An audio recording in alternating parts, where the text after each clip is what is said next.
قوم سرگودا کے 1، اسلام آباد ہائی کورٹ کے 6 اور سپریم کورٹ کے 3 ججز کو سلام پیش کرتی ہے عمران خان کی گفتگو۔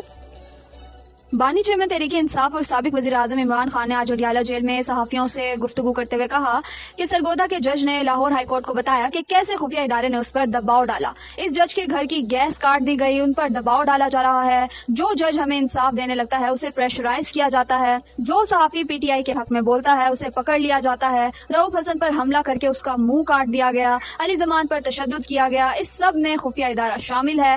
ہمارے فوجی اور پولیس ملازم روز شہید ہو رہے ہیں۔ آئی ایس آئی کا کام ہے ہمیں تحفظ دینا، لیکن اسے پی ٹی آئی کو ختم کرنے میں لگایا ہوا ہے۔ چیف جسٹس کو پیغام ہے کہ وہ ملک میں قانون کی حکمرانی قائم کروائیں۔ چیف جسٹس کے سامنے قانون کی حکمرانی میں مداخلت ہو رہی ہے۔ ہمارا پارٹی دفتر توڑ دیا گیا۔ قوم سرگودا کے 1، اسلام آباد ہائی کورٹ کے 6 جبکہ سپریم کورٹ کے 3 ججز کو سلام پیش کرتی ہے۔ بجٹ کے مطابق ہم نے 13,000 ارب کا ریونیو اکٹھا کرنا ہے، جس میں سے 9,800 ارب قرض کا سودا ادا کرنا ہے۔ بجٹ خسارہ پورا کرنے کے لیے ہمیں 7,500 ارب کا قرض لینا پڑے گا۔ پاکستان تو ڈوب چکا ہے، ملک صرف سرمایہ کاری سے بچے گا جو قانون کی حکمرانی سے ہی آئے گی۔ 50 سال میں سب سے کم سرمایہ کاری اس سال آئی ہے، ملک کا مستقبل اندھیرے میں چلا گیا ہے۔ تنخواہ دار طبقے پر ٹیکس کا اضافی بوجھ بھی ڈال دیا گیا ہے۔ مذاکرات کے معاملے پر غلط بیانی نہ کی جائے کہ ہم مذاکرات نہیں چاہتے، جب فیصلے اوپر سے بڑے صاحب کریں گے تو پھر ان مذاکرات کا کیا فائدہ۔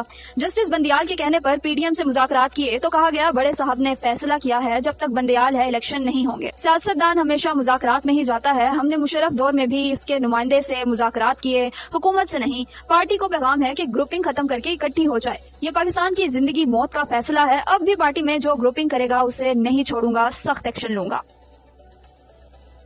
عدت کیس میں عید سے پہلے فیصلہ نہ ہو سکا۔ اسلام آباد کی سیشن عدالت میں آج عدت کیس کے متعلق سماعت ہوئی۔ ایڈیشنل سیشن جج افضل مجوکا نے آج کی سماعت کا تحریری حکم نامہ جاری کر دیا۔ 13 جون کے اسلام آباد ہائی کورٹ کے فیصلے کی مصدقہ کاپی عدالت پیش کی گئی۔ ہائی کورٹ فیصلے کے مطابق خاور مونیکا کے وکیل راجہ رضوان عباسی عدالت کے سامنے پیش ہوئے۔ خاور مونیکا کے وکیل کے ہائی کورٹ پیش ہونے کی وجہ سے وہ اس فیصلے سے آگاہ ہیں، اس کے باوجود آج اس عدالت کے سامنے خاور مونیکا نہ ہی ان کے وکیل پیش ہوئے۔ انصاف کے تقاضے پورے کرنے کے لیے خاور مونیکا اور ان کے وکیل کو نوٹس کیا جاتا ہے۔ 21 جون کو اگر خاور مونیکا یا وکیل پیش نہ ہوئے تو دستیاب ریکارڈ پر فیصلہ کر دیں گے۔ تحریک انصاف کے ممبران اسمبلی باہر بیٹھے رہتے ہیں، نون لیگی ایم این اے کیسے اڈیالہ جیل پہنچ گیا؟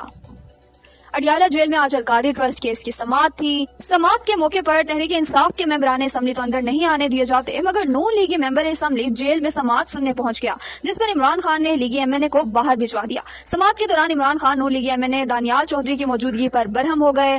سوال کیا کہ ہمارے ایم این ایز باہر بیٹھے ہیں، تم کیسے اندر آ گئے؟ عمران خان کی جانب سے غصہ کرنے پر بیرسٹر دانیال کمرہ عدالت سے واپس چلے گئے۔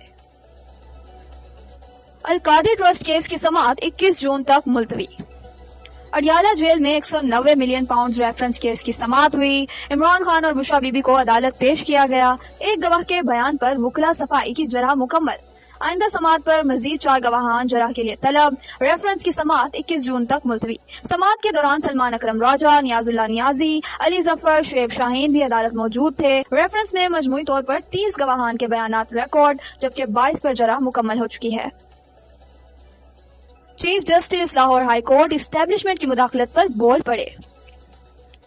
راولپنڈی میں تقریب سے خطاب کرتے ہوئے chief justice Lahore high court نے سرگودا واقعے کا ذکر کرتے ہوئے کہا کہ مجھے خوشی اس بات کی ہے کہ جج صاحب نے جو کمپلیمنٹ لکھی اس کے آخر میں انہوں نے لکھا کہ میں ان میں سے کسی بھی اقدام سے خوف زدہ نہیں ہوں، میں صرف آپ کے نالج میں لانا چاہتا ہوں یہ جو کچھ ہمارے ساتھ ہو رہا ہے۔ میری ان سے فون پر بھی بات ہوئی، انہوں نے کہا کہ ان تمام اقدامات کے باوجود چاہے انہیں کسی بھی قسم کی قربانی دینی پڑے تو وہ اس کے لیے تیار ہیں، لیکن کسی کے ساتھ ناانصافی نہیں کریں گے۔ مجھے اس بات کی انتہائی خوشی ہے، ان کے الفاظ سے میرا خون 1.5 کلو بڑھ گیا۔ مجھے فخر ہے اپنی ڈسٹرکٹ جوڈیشری پر۔ یقیناً ایسے بہت سی کمپلینٹس ہمارے پاس آئی ہیں، وہ کہتے ہیں کل ثبوت مانگا جائے گا تو اس کو ثابت کرنا مشکل ہوگا، لیکن مجھے خوشی اس بات کی ہے کہ ہماری ڈسٹرکٹ جوڈیشری بغیر کسی ڈر، خوف اور لالچ کے کام جاری رکھے ہوئے ہے۔ عدلیہ آج اسٹیبلشمنٹ اور مداخلت سے جان چھڑانے کی کوشش کر رہی ہے۔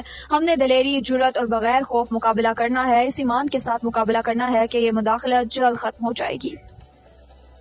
تحریک انصاف کے کارکنان اور ان کے غیر سیاسی رشتہ داروں کے اغوا پر عدالتیں بے بس۔ ملک بھر میں پاکستان تحریک انصاف کے کارکنان اور ان کے غیر سیاسی رشتہ داروں کو اغوا کیا جا رہا ہے۔ عدالتی احکامات کے باوجود پولیس اور ایجنسیاں مغویوں کو آزاد نہیں کر رہی۔ اظہر مشوانی کے دونوں بھائی شہباز گل کے بھائی وقاص امجد، علی بخاری، شہزاد گل سمیت دیگر افراد کو اغوا ہوئے کئی دن گزر گئے مگر کوئی ادارہ ان کی گرفتاری ظاہر نہیں کر رہا۔ انسانی حقوق کے سابقہ چیمپئن قاضی فائز عیسیٰ بھی اس معاملے پر مکمل خاموش ہیں۔ ٹک ٹاکر وزیر اعلیٰ پنجاب نے ہاسپٹل پر بھی پولیس کو ریڈ کرنے کا حکم دے دیا۔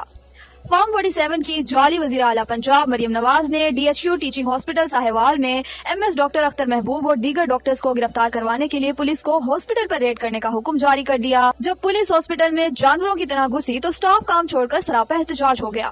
اب سینکڑوں مریض بے یار و مددگار ہیں اور ہاسپٹل کا سٹاف مریم نواز کے خلاف احتجاج کر رہا ہے۔ ڈاکٹر یاسمین راشد نے کم ظرف نواز شریف کو عمران خان کا اعلی ظرف یاد کروا دیا۔ ڈاکٹر یاسمین راشد کی جانب سے جاری پیغام میں کہا گیا کہ نواز شریف صاحب غلط بیانی دینا بند کر دیں۔ ایک طرف آپ یہ کہتے ہیں کہ میں سیاسی انتقام میں یقین نہیں رکھتا اور دوسری طرف آپ اور آپ کی رتلس بیٹی پنجاب میں بدترین مثال قائم کر رہے ہیں۔ وہ وقت آپ بھول گئے جب آپ ہاسپٹل آئے تھے اور میں خود آپ کے پاس وزیر اعظم عمران خان کا پیغام لے کر آئی تھی کہ آپ باہر سے کوئی معالج منگوانا چاہتے ہیں تو آپ کو منگوا دیں، لیکن کہاں عمران خان کا ظرف اور کہاں آپ کا۔ اب سب سے بڑا سیاسی انتقام تو آپ نے عوام سے لیا ہے کہ ایک ایسا بجٹ دے کر جس سے عوام کی کمر ٹوٹ گئی۔ آپ ان کو کیسے معاف کر سکتے ہیں جبکہ اس عوام نے ووٹ عمران خان کو دیا؟ میاں محمود الرشید جو 6 دفعہ ایم پی اور 2 دفعہ وزیر رہ چکے ہیں، ان کو ہاسپٹل میں آپریشن کے بعد بغیر صحت یاب ہوئے واپس جیل بھیج دیا گیا۔ کیا یہ سیاسی انتقام نہیں ہے؟ خواتین میں صنم جاوید اور عالیہ حمزہ کو 10 دفعہ گرفتار کر کے کبھی میاں والی، کبھی سرگودا اور کبھی گجرانوالہ کی جیلوں میں بند کرنا یہ سیاسی انتقام نہیں ہے تو اور کیا ہے؟ آخر میں چیف جسٹس پاکستان سے التجا کرتی ہوں کہ ATC کورٹ میں جو حالات اس وقت بنے ہوئے ہیں ان سے کیسے کسی کو انصاف ملے گا؟ نظر ثانی کی